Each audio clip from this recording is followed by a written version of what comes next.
na LinkedIn at COP-Varsity KE, pale Twitter na COP_University on Instagram. Acha niangalie nani anakula hii 500. Hii 500 naendea nane.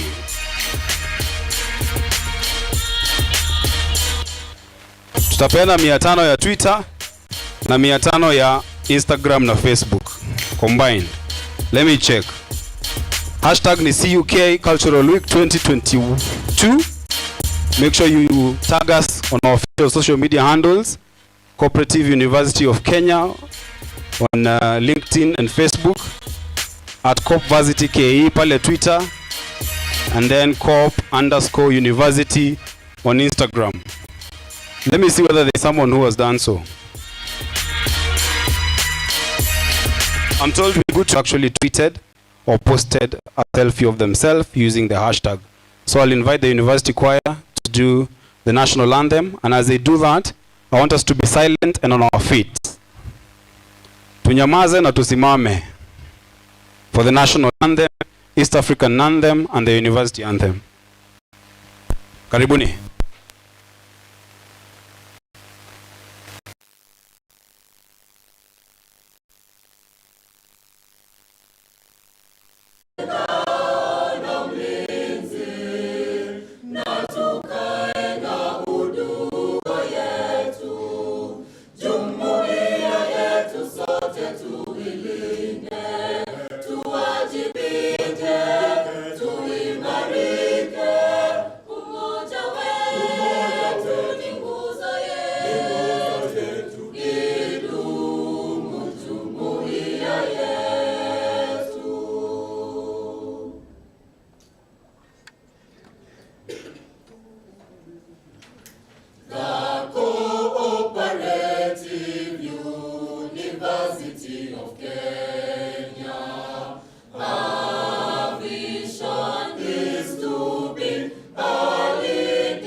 Thank you very much. Even as we commence this session, Lord, may you be with us, Lord. Guide us and protect us. In the name of Jesus, we do pray this, believing and trusting. Thank you very much. The reason I said the choir should just stay here, I think they are still next in the program. You want to come back? Yes, they're going to give us some short entertainment as soon as I am done with the pleasantries of welcoming our guest. That's fine. Our Vice Chancellor, represented by the DVC Academic Affairs, Professor Emily Akuno, the Deputy Vice Chancellor in charge of Cooperative Development, Research and Innovation, Professor Isaac Nyomongo, the Dean of Students and the Chairperson of the Cultural Week Organizing Committee, members of staff who are present, the student leaders, and my students. Good evening. Amani, good afternoon. Good afternoon. Good afternoon once again. Thank you very much. I wish to welcome you to a very brief program that is the official opening of the CUK Cultural Week 2022. Our theme for this year is Building Resilience by Celebrating Our Cultures, and the theme is inspired by the challenges that we have all gone through the past 2 years or so when it comes to issues touching on COVID. And here we just want to reflect on how we can build back through our cultures by celebrating our cultures. So I wish to welcome you, Madam VC, to this forum, and welcome all of us for this brief program. I will take this program very quickly, and I would wish to invite the choir back here for a short stint of entertainment. Choir.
My fatigue men tafadhali nifungulieni dirisha. Fatigue men wetu tafadhali, just open the windows. It's a little warm. See what you can do with the windows. Thank you.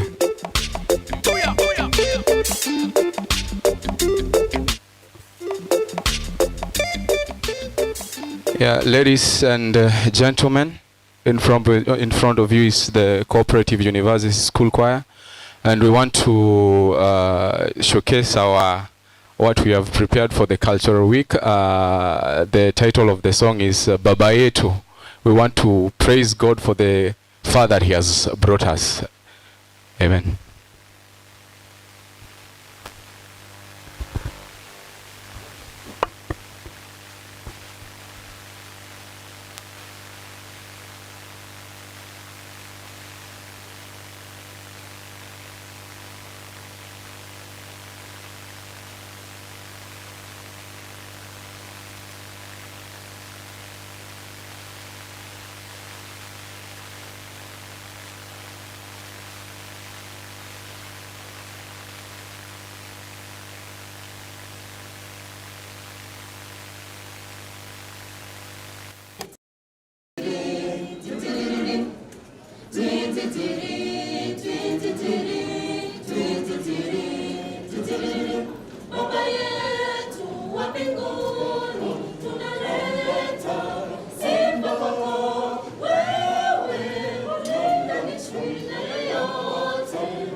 Thank you very much, choir. Asanteni sana. There's a performance from one of our bands. Are you ready? Is our band ready? Sorry, the drama queen, the drama team, sorry. I apologize for that. Is the drama... It's not the drama queen, but the drama team. Is the drama team ready? If they're not, I will time. So you can also get someone to actually sanitize them. And I'll move on to the speeches, straight on to the speeches. And I'll ask the student president to prepare himself as they get the mic going. After which we'll also invite the conference organizing chairperson to also come and make her remarks. So, President Karibu.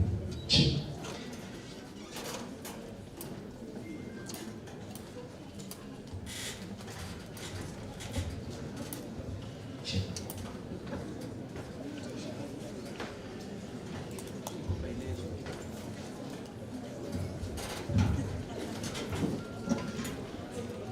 management, the students, the staff, good afternoon.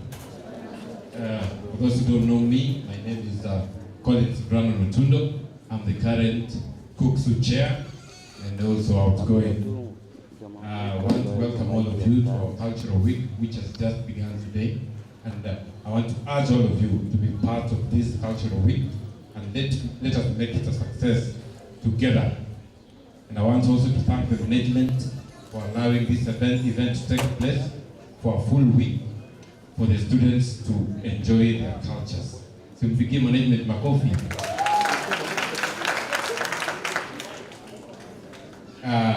And as you know, during this Cultural Week, we shall also be awarding the best dressed students. Like today, I don't see much of you are not dressed in culture. I don't know who we are going to award. Is it myself? We shall choose. Thank you so much, guys, and let us join hands in making this Cultural Week successful. We love you so much. Hashtag CUK Cultural Week. Thank you so much.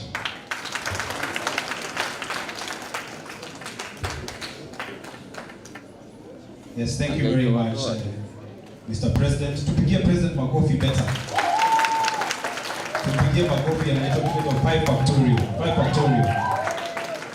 So we'll do 5, then 4, then 3, then 2, then 1. Eh? Longboy, unaweza ongoza 5 factorial? Simama hapo uoneshe.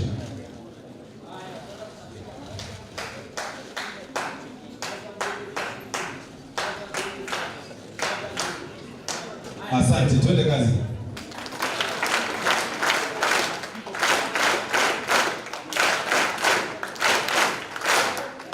Thank you very much. I will now invite Dr. Lucinda Maga, who is the Dean of Students.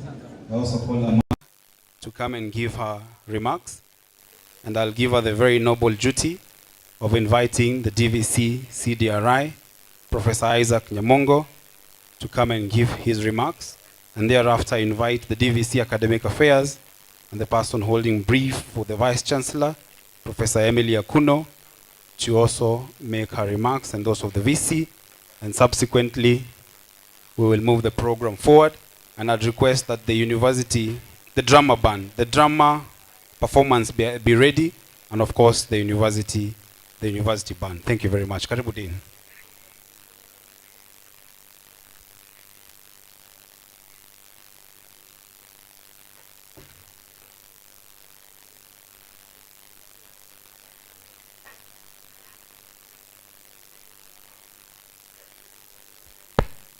God is good.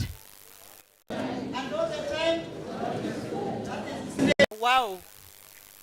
The VC, DVCs, registrars, deans, CODs, COP university staff, students, and invited guests. I take this opportunity to welcome you to this year's Cultural Week, which is a very important event in the university calendar. It fosters diversity and enhances our culture. Despite the university being a melting pot for cultures, the annual event helps the students to understand cultural diversity. The event fosters harmonious coexistence event after experiencing the effects of COVID-19 pandemic. The pandemic fostered a culture of creativity and innovation in terms of holding Zoom meetings, online teaching, administration of exams, telecounseling, and a virtual graduation. Both the staff and the students have embraced technology, which is the main skill for the future business engagements. The VC, the Cultural Week Organizing Committee, has lined up various activities to showcase and promote peace, cohesion through culture. Each day, it has a uniqueness to exhibit talent within the university and beyond. The climax of this cultural event will be a gala night, which will take place at the Bomas of Kenya, and the main activity will be the crowning of Mr. and Miss CUK. At this juncture, BC, I wish to introduce the Cultural Week Organizing Committee, and please, I request the committee to stand up. Committee, please. I start with Dr. Monica Nderitu, Jogu Victor, President Collins, Ian, Eric, Wambua is not here, and Madam Endina, and last but not least, Veronica, then the Dean of Students. Please, you can have a seat. Thank you. Let's appreciate them. This event, VC, would not have taken place without the support from various sponsors, such as the Student Governing Council, CUK, Family Bank, Kwetu Hostels, Indomie, Big Kenya, Safaricom, Coca-Cola, and the Student Center. In conclusion, sir, I wish to call upon the students to be peace ambassadors in the forthcoming student elections and the national elections by embracing a culture of tolerance. Thank you, and God bless you all. Once again, welcome to this Cultural Week, and enjoy.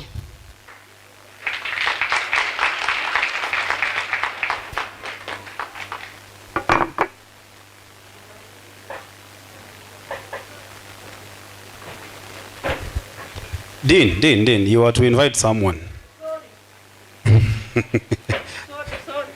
Sorry. Apology, please. At this moment, please, allow me to invite the DVC, Cindy Arahae, Professor Nyamongo. Prop, karibu.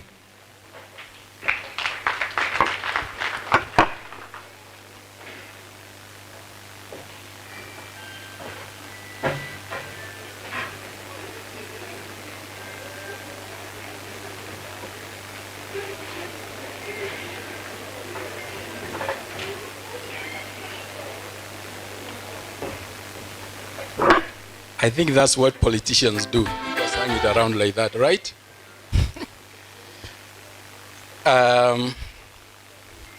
Thank you, Dean.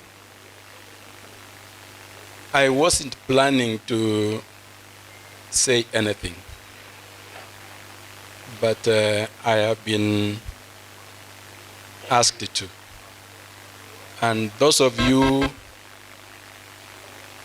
maybe it's not your space, but those of you who have Twitter accounts, you probably have seen something I posted a while ago on Twitter. And I would urge each of you to actually go back and read it. As of this morning, it had received 13,750 hits. And this is why I thought it's important for us to listen to this. And I'm talking about, in that article, cultural chauvinism. And I say cultural chauvinism has no place in modern society. It actually speaks to the theme of this year's celebrations. And if you allow me, I will read it as it is. Now, cultural chauvinism relates to unwarranted bias, favoritism, or devotion to one's own particular group, cause, or idea. A chauvinist will always define others as inferior. And for this reason, chauvinists, whether they are male, what we call misogynists, or female, what we call misandrists, cultural or religious, all fall in the same cluster of destructive elements. The zeal with which society condemns male chauvinism is the same way we must condemn all others, including cultural chauvinism. A cultural chauvinist is narrow-minded, self-centered, and thinks other cultures are inherently inferior. Cultural chauvinism is at the core, and I want to underscore this, of much of our social tension that we see all around us. Those of you who studied biology, I'm sure we all did, in my biological anthropology class as an anthropologist, on human growth, we learn that humans go through various changes, but mostly those changes occur in early years. And those changes occur throughout life. Now, an important point is that no matter where one is born, or no matter your race, or no matter your cultural origin, the developmental indicators are all the same. It doesn't matter whether you are Asian, African, Caucasian, Mongoloid, whatever it is. And the age, for example, at which a child crawls, or stands, or walks, or speaks, or the age at which eruption of milk or permanent teeth occurs is roughly the same. And children are expected to hit all those various indicators. A rite of passage elevates one person to a new social status. It is a time you are given a name. If you are born in particular communities, that gives you a new status. Or you become a young adult, it elevates your status to that, or when you marry, it elevates you to, another status. Or when you die. Yes, these are variations, and we see complexity all around us. Certain groups have more rites of passages than others. Now, a rite of passage comes with new responsibilities, and the related ceremonies vary from one community to another. And I'll give you some examples. The Pokot have what is known as the Sapana rite, through which young men become adults. The Maasai, it is circumcision that creates young warriors and brides. There are others, for example, the Luo will remove the lower 6 teeth. Now, because other communities do not follow your rights, it doesn't make them inferior.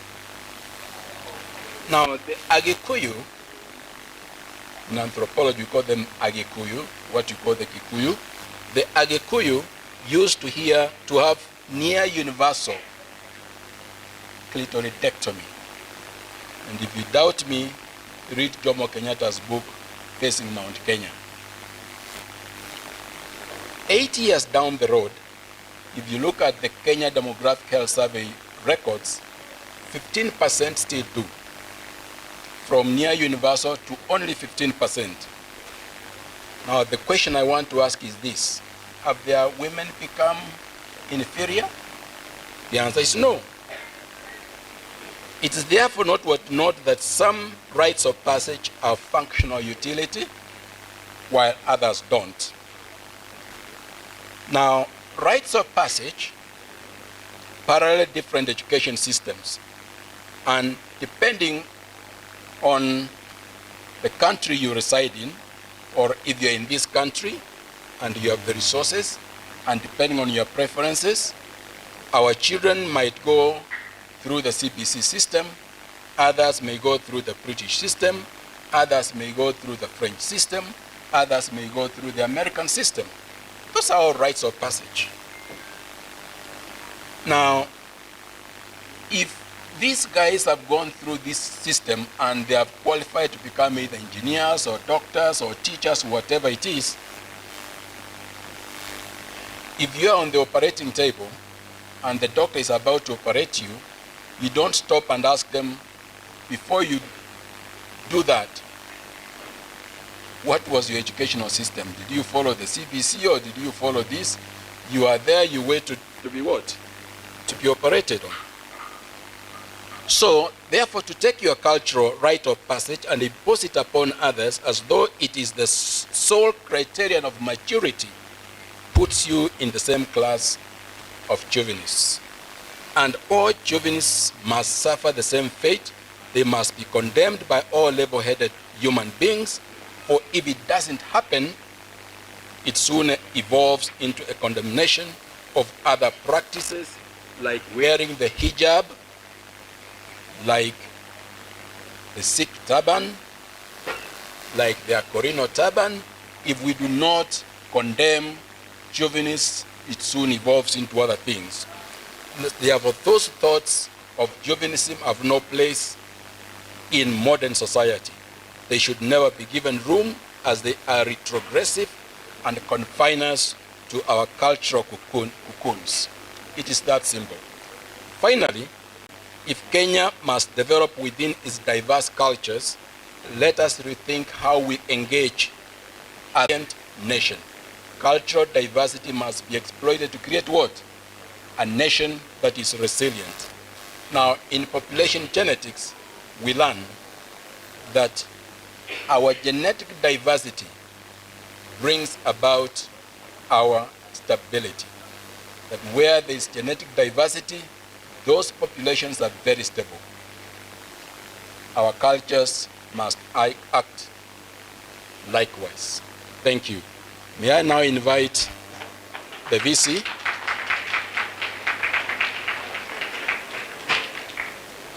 Professor Emily Akunosh, representing the VC, to come and give her keynote address. So, those of you who want to engage on this and many other things, you may follow me on Twitter. Thank you.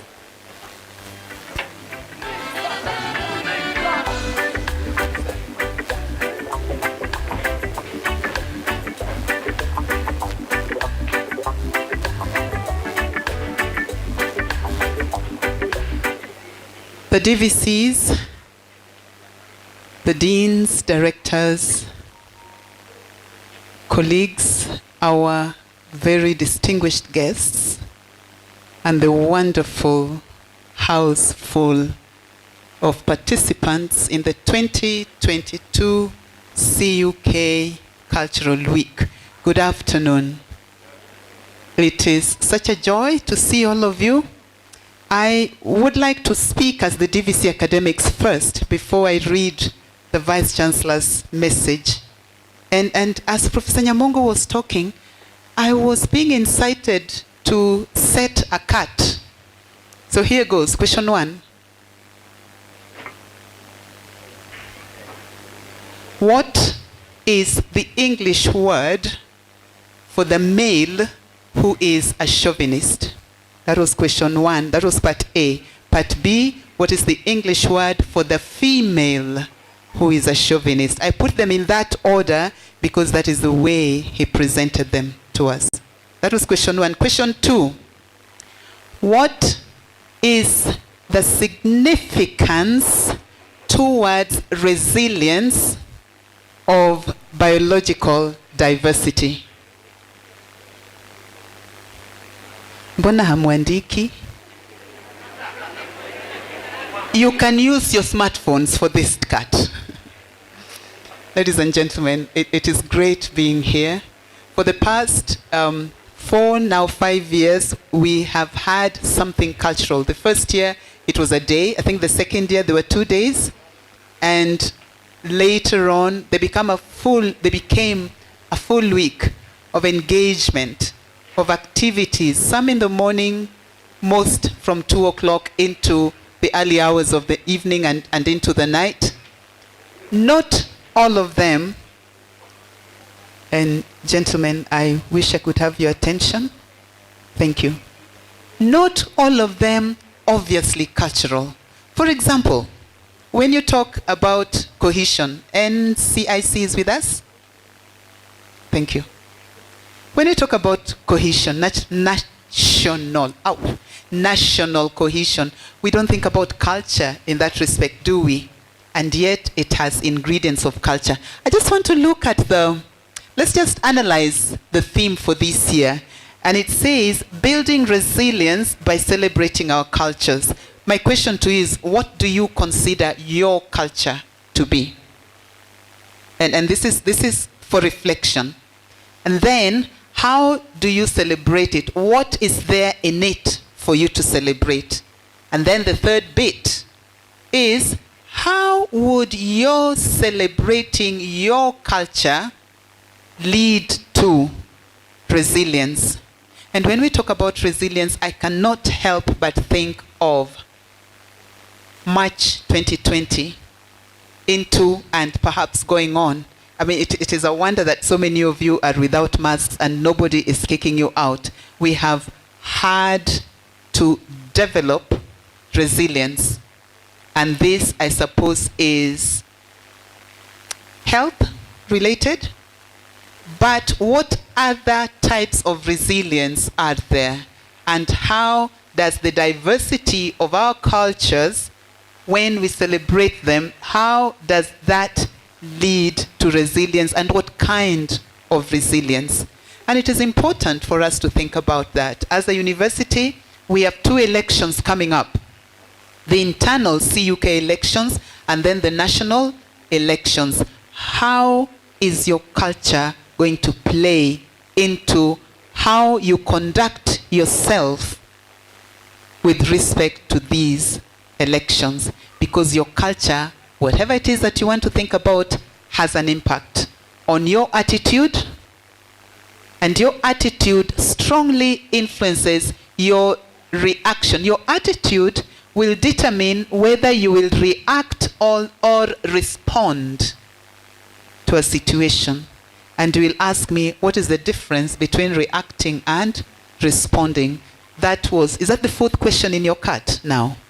And I see some lecturers in the house. Please include these in your exams, kindly, and call me to mark. I promise I'll come. I have a marking scheme. Over and above that, I would really like to wish you a really good end of academic year and into the next academic year. There is a lot that you all hold close to you, and that is your culture. There is a lot that you expect out of the system, whether it is the institutional system or the national system. You expect a lot out of that. But even out of the things or the situations that you have expectations, you contribute. You actually contribute to the realization of those expectations. Can you place yourself where the blessings will find you? That is my challenge to you. And now, ladies and gentlemen, allow me to read the remarks of the Vice Chancellor. First of all, I bring you greetings from the Vice Chancellor of the Co-Operative University of Kenya, Professor Kamau Ngamau, who is right now in a conference learning a lot of things that will come and help us at the Co-Operative University of Kenya. So I'm going to read verbatim remarks of the Vice Chancellor, Professor Kamau Ngamau, on the occasion of the university's annual Cultural Week 2022 on the 28th of March 2022 at, just after 4 p.m. But it is still 3-ish p.m. The DVC Academic Affairs, Professor Emilia Chenga Kuno, the DVC Finance Planning and Administration, Professor Esther Gisheru in absentia, the DVC Cooperative Development, Research and Innovation, Professor Isaac Nyamongo, members of the University Management Board who are here with us, members of staff, and I see several, sponsors of our Cultural Week, and I read their names and I'm so excited about them. No, the VC didn't say that. Oops, let me read what he has written. I'm sorry. Invited guests, student leaders, students, ladies and gentlemen.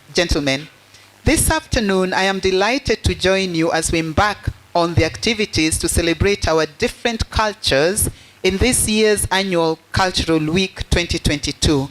I am informed that a list of activities ranging from sports, dance, drama, poetry, Africa cuisine, music, to mention but a few, will form part of the celebrations of this year under the theme Building Resilience by Celebrating Our Cultures. This week-long set of activities will culminate with the crowning of Mr. and Miss the Co-Operative University of Kenya 2022 at the Bomas of Kenya grounds on Friday, April 1, 2022. Dear students, allow me to remind you that a university is a teacher of life. Not only do we encourage academic excellence, but also look forward to making you a holistic intellectual who can fit in the society. At your age, this is one of the most important stages of life, not only for academic excellence and growth, but also where you need to get your culture of life right and clearly define your life. I must also caution you on the negative cultures that are around us all the time. Be aware of globalization forces that drive negative consumerism culture and systematically erode our morals as a society. I call upon you to embrace modernity with great caution. Pick out of it what is right, ethical, and good in itself. Ladies and gentlemen, culture is not static. It grows out of a systematically encouraged reverence for selected customs and habits. I have no iota of doubt that each one of us will learn an aspect or two from other cultures this week. Pick what is right, ethical, and good for yourself and your neighbor. Let this be a continuous process. We encourage that we shall have a blend of a livable culture at CUK. A culture of dialogue, especially when an aspect or two are not right, when we differ, that we shall talk to each other and not at each other. Ladies and gentlemen, I wish at this moment to recognize the sponsors of this event. They spared their efforts, their finances, and some of them their time for our sake. Kwetu Students Residence, Family Bank, Indomie, Safaricom, BIC, Coca-Cola, the Students Governing Council, and the University Management Board. And I would like to say a big thank you, asanteni sana. I also wish to particularly thank the Office of the Deputy Vice Chancellor Academic Affairs for the coordination and success of this event. The event has had tremendous growth and achievement from a single-day event in 2017 to a week-long event with a crowning of Mr. and Miss CUK. I must also recognize the Cultural Week Organizing Committee. You have done a commendable job. To the student leaders, led by Collins Brandon Otundo, this was a commendable job. Well done, Brandon and your team.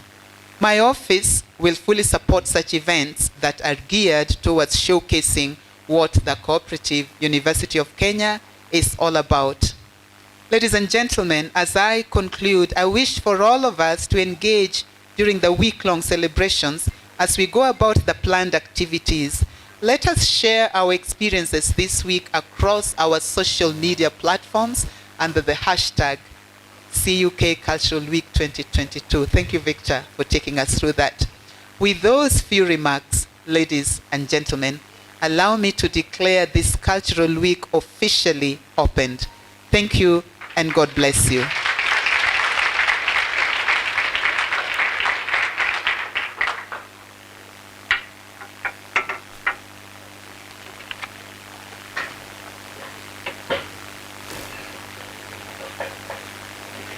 Where is Long Boy?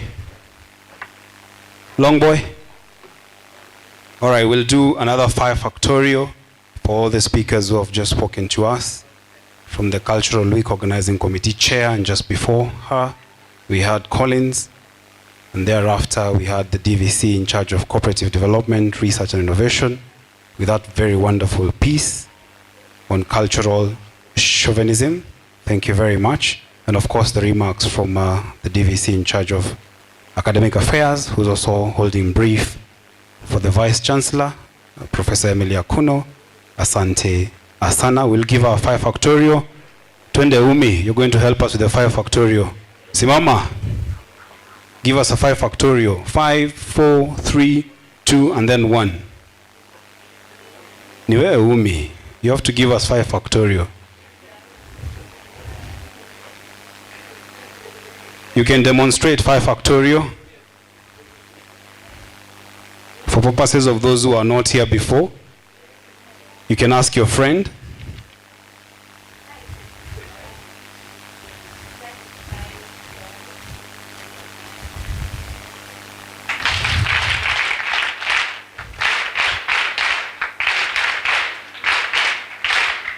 Thank you very much, Umi, for assisting us with that 5 factorial. As I invite the drama team to set up, there's a small competition we had. The drama team.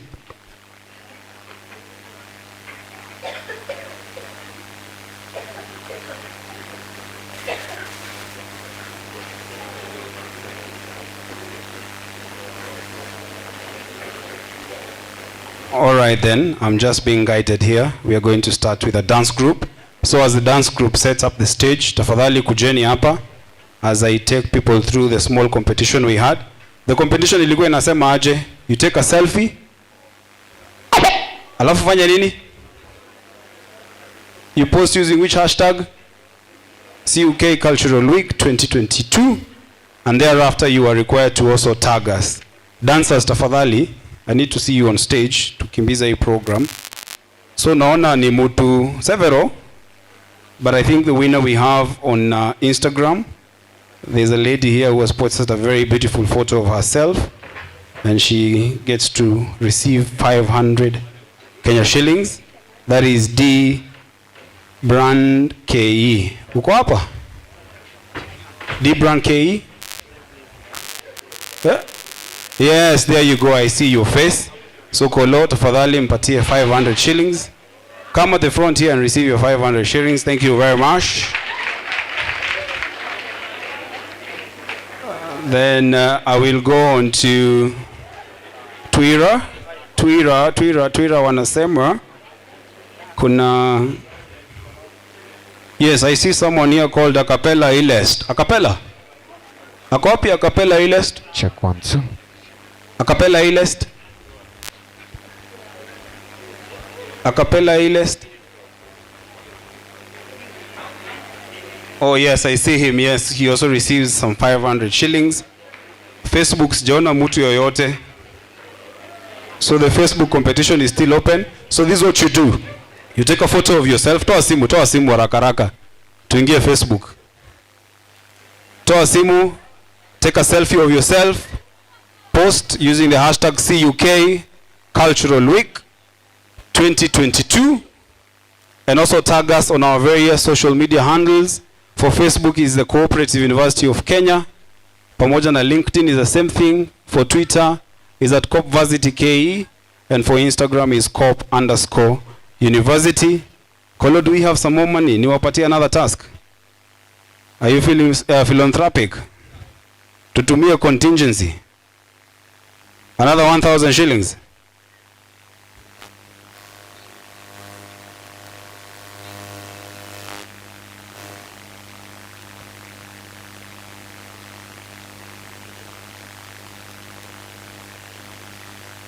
Yes, nataka kuona the first person to follow us on our various social media pages.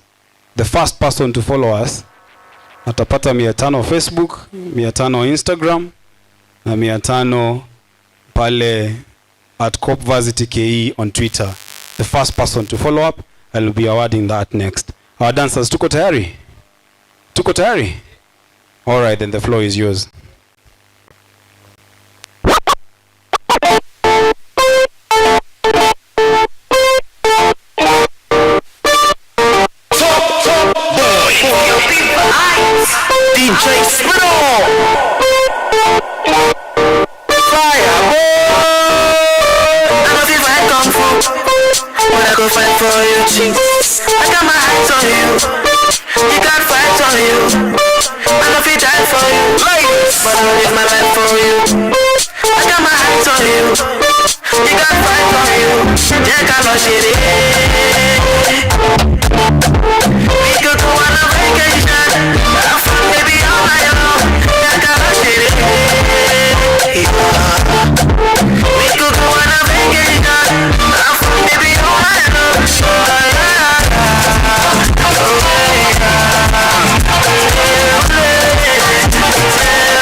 Thank you very much, our dancers, for that wonderful set and piece. Allow me to just alter the program a bit and invite our visitor from the Directorate of National Cohesion and National Values. I think it's not natural, it's national values. We'll just amend that on our program to just come give us a small presentation. And as he does that, I would request the dancers to prepare themselves. The VC has kindly requested to leave immediately after this presentation, and that will bring us to the end of our formal program. The only other thing I'll do after that is award those people who have followed us on our various social media pages, and then hand it over back to the MC of the day. Karibu sana.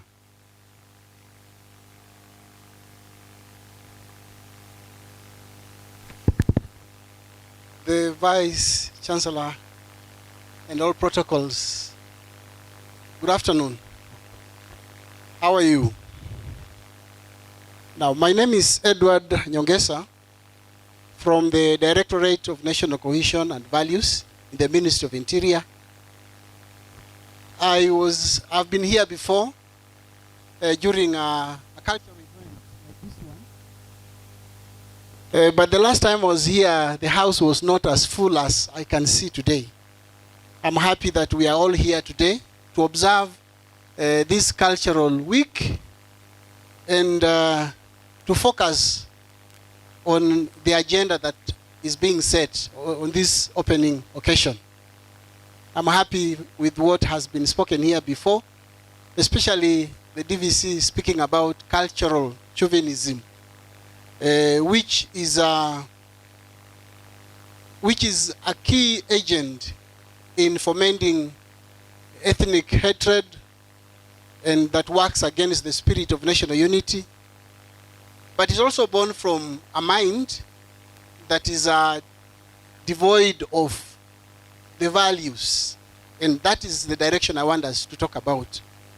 National values we also have national values and principles of governance.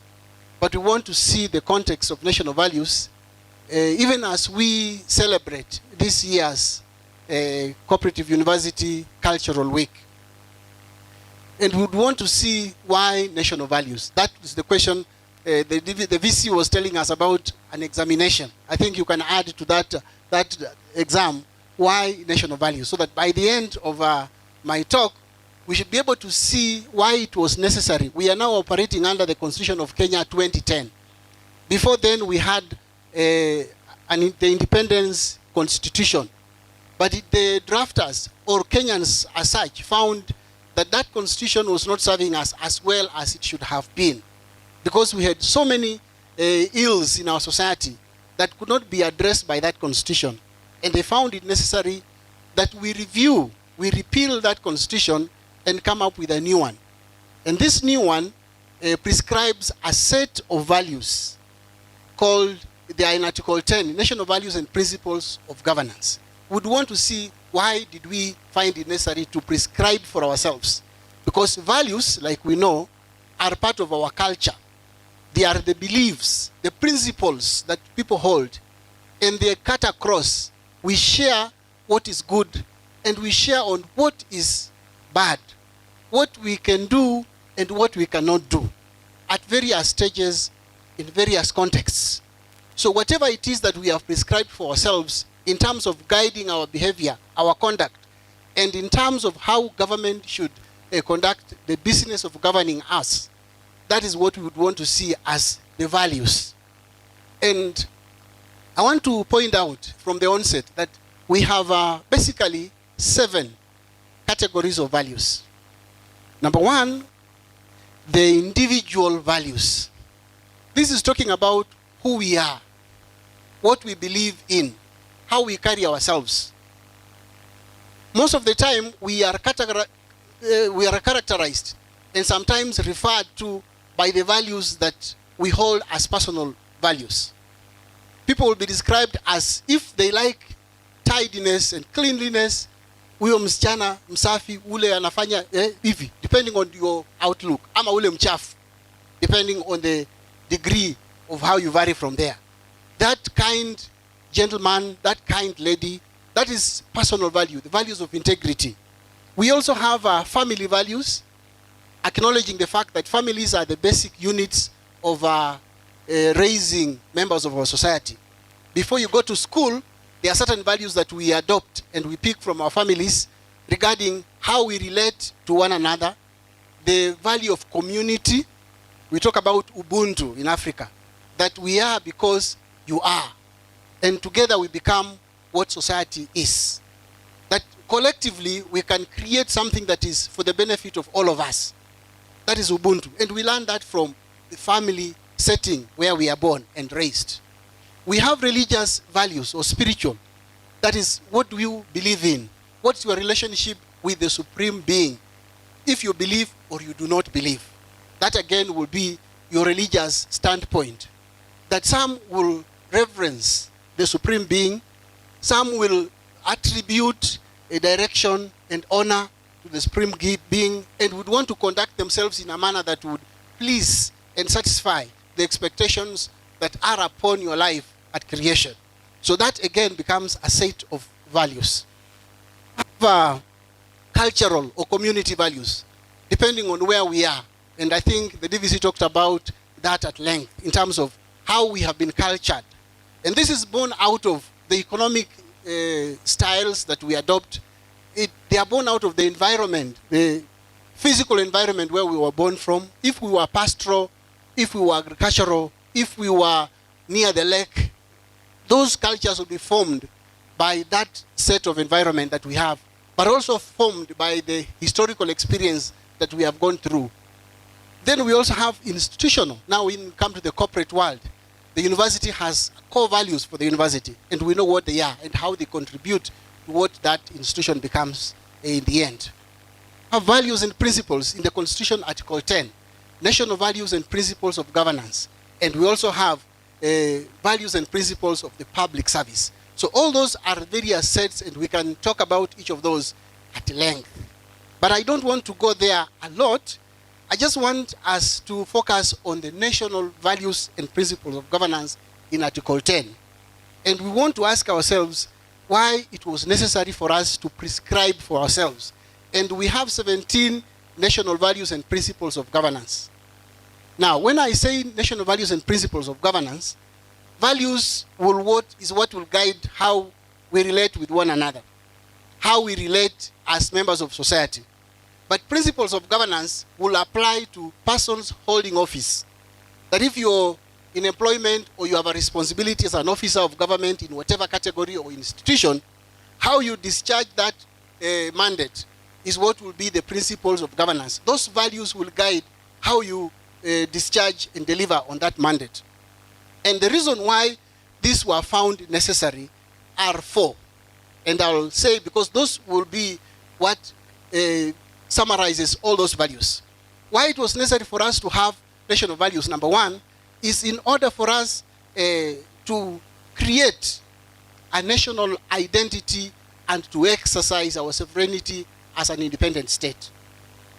Now, creating a national identity is important because we appreciate that we are born from diverse ethnic identities.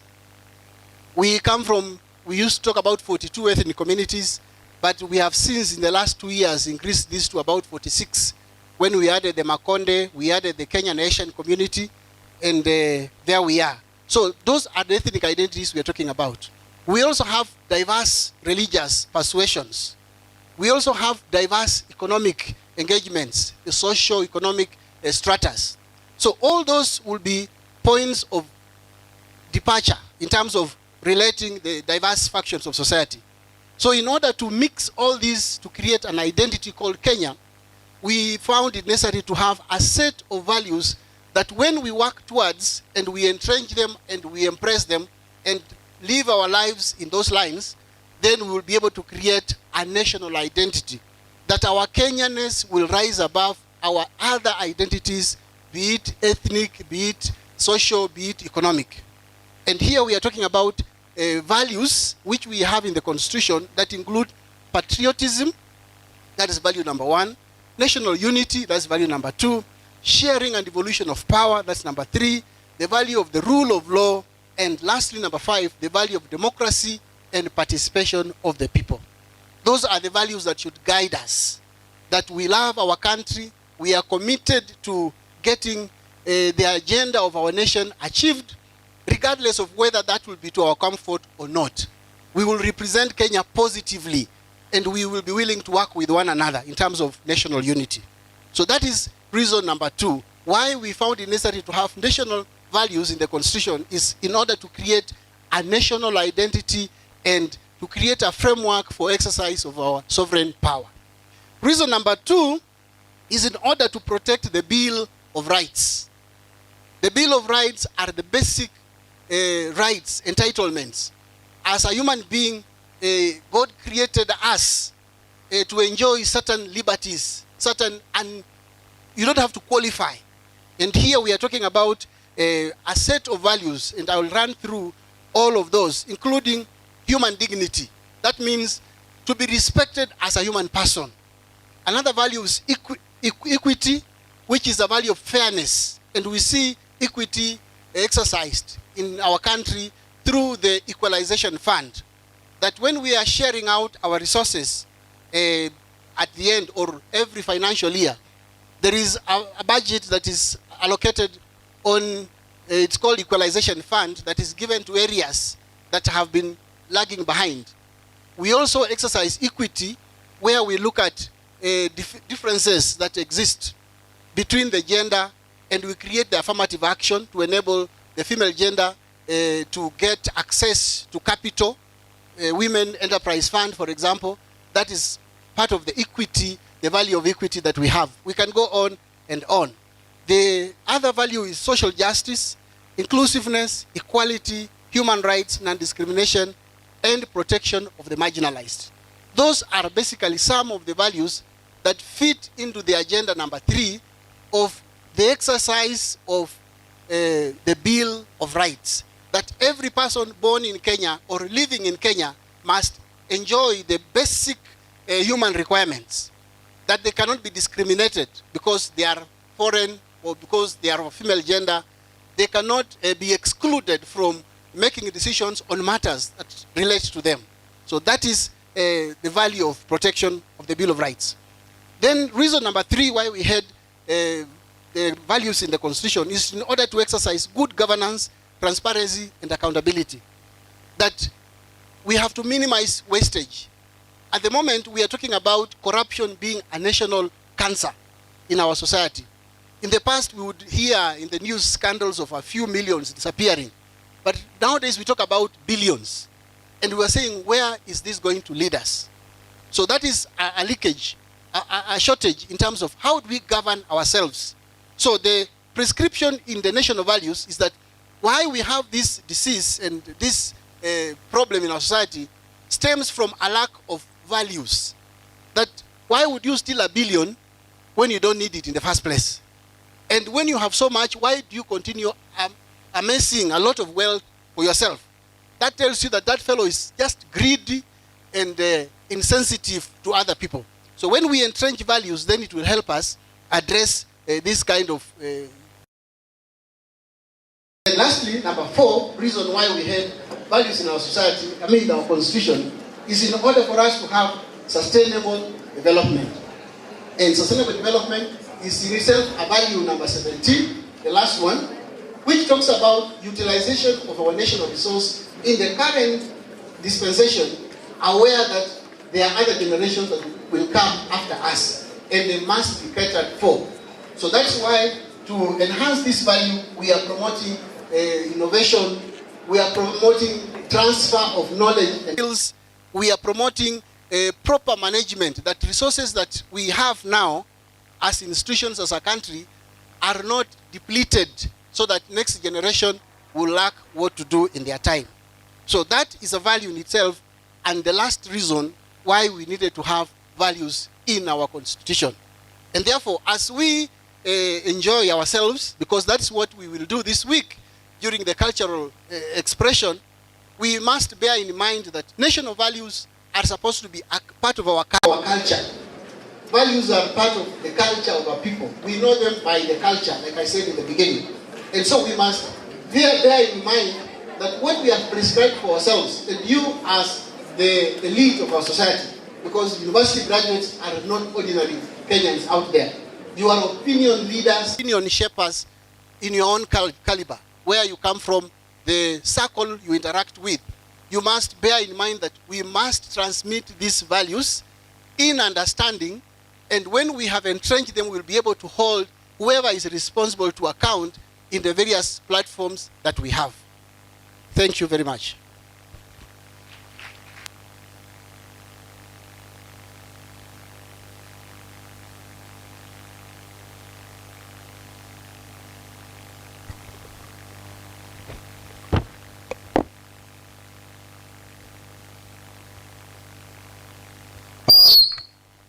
Thank you very much, Mr. Nyongesa, for those wonderful remarks.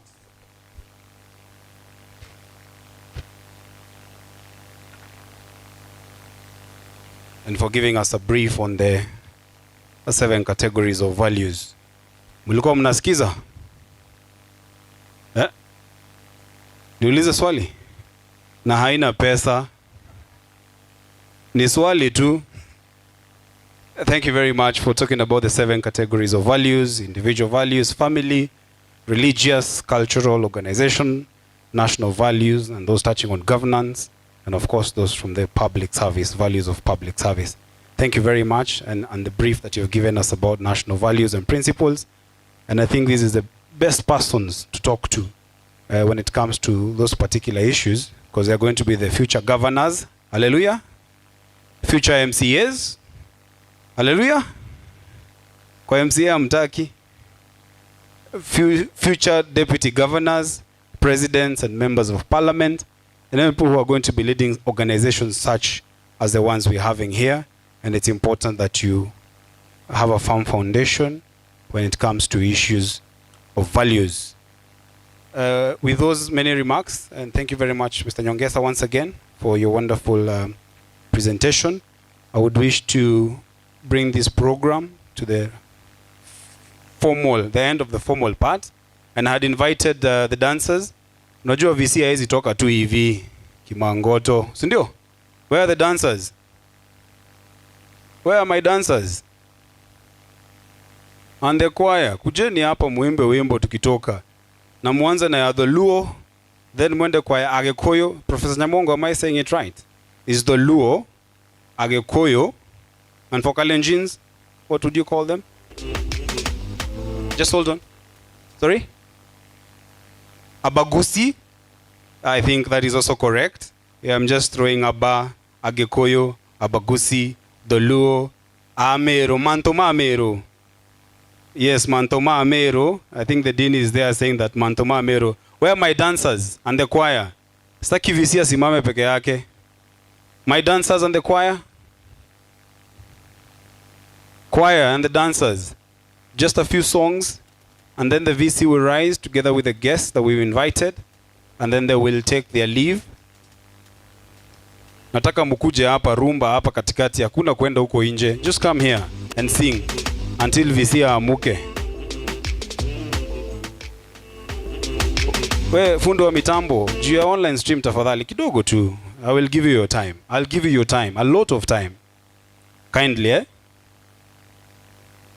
All right then, thank you very much. Oh, I forgot one very critical thing. We need to give Bwana Nyongesa a very warm round of applause. Tafadhali, let's do a 5 factorial. 5 factorial. Tafadhali, warm your hands up. Fanya mkono na wache wivu. Wacha wivu. Warm your hands properly. Pia wewe. Warm your hands properly. And then we'll do a 5 factorial and we'll start. Let's go. 1, 2, 3.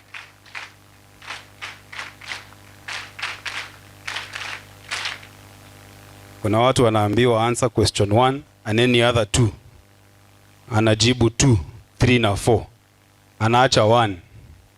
So I have seen them. So choir tafadhali, kindly, some dances as we help the VC exit the stage. For 1 minute. As I do that, I will look for the person who followed us first. I think on Instagram, nimemwona mahali. She goes by the name... Yeah, it's a Chi, and she goes by the name, kuna moja hapa anaitwa Wanja, ame call the photos, but she was not the first one. There is a person who goes by the name,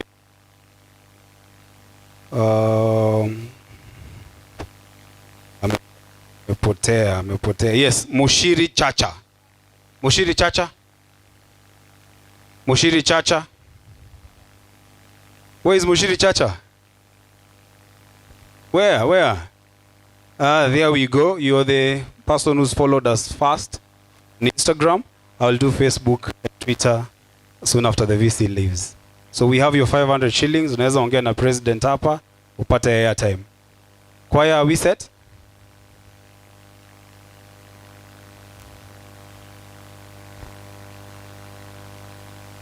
All right, then if they're not ready, I will request the DJ to play something haina copyright tafadhali mtu wangu. Story ya copyright. Oh, the choir is here. Kiongozi, ni wewe tumegojea.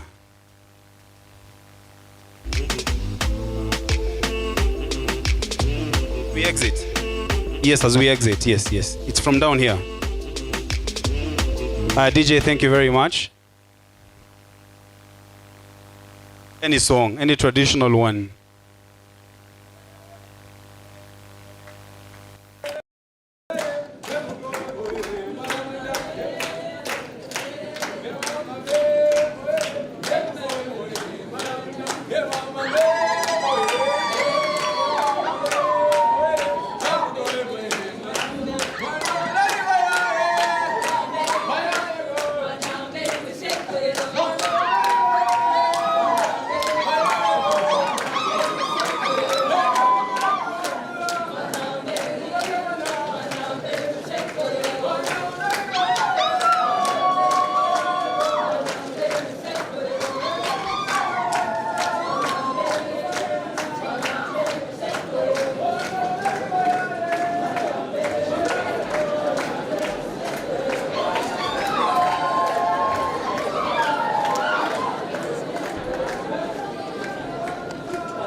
Asanteni sana. Thank you Very much, VC, and our guest. I think nimeongea kizungu mingi. I'm looking for a winner for Twitter so that I can hand it over. I'm looking for someone who has followed us and tweeted something about this event. So I'll just go randomly. Naona tu watu wametufollow na wajasema kitu yoyote about Cultural Week. Yes, I have Kibe, Stable. Kibe. Where is Kife? Kife? Is Kibe Stable here? If they're not here, I'll look for someone else. There we go.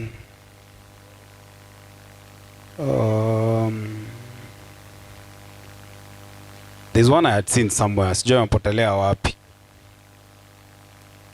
As I do that, Longboy, akopi no, ni MC mgani anaendelea hapa? Longboy alifutwa kazi. Longboy, you're fired, by the way. You know, you stand fired.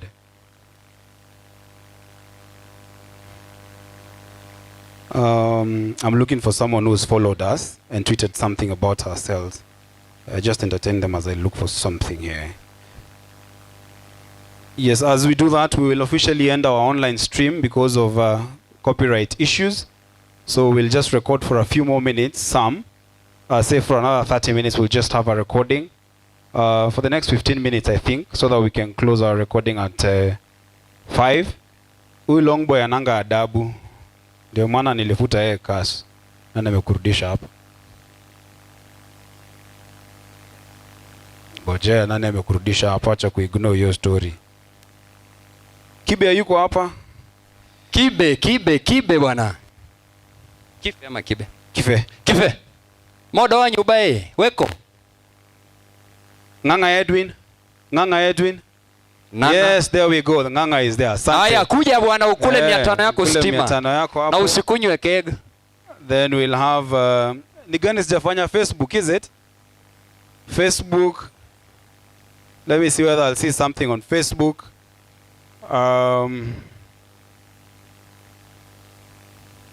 Let me see whether I'll get something on Facebook. Prezo, we have 2 winners who have followed us.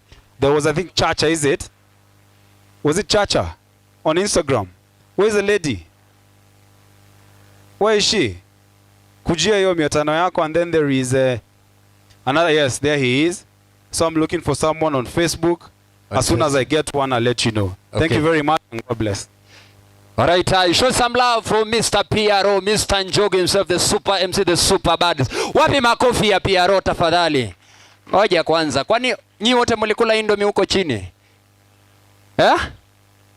Haya, wapi makofi ya PRO once again, ladies and gentlemen.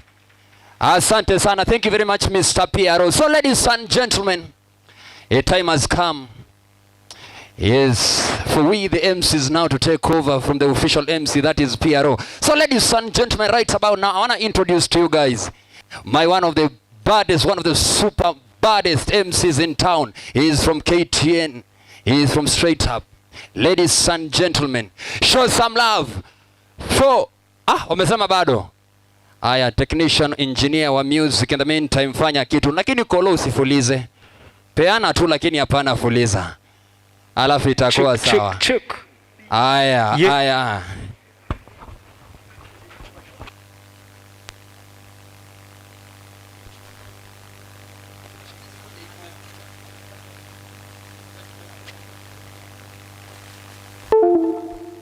Amazing. Thank you very much, DJ. DJ, are you ready?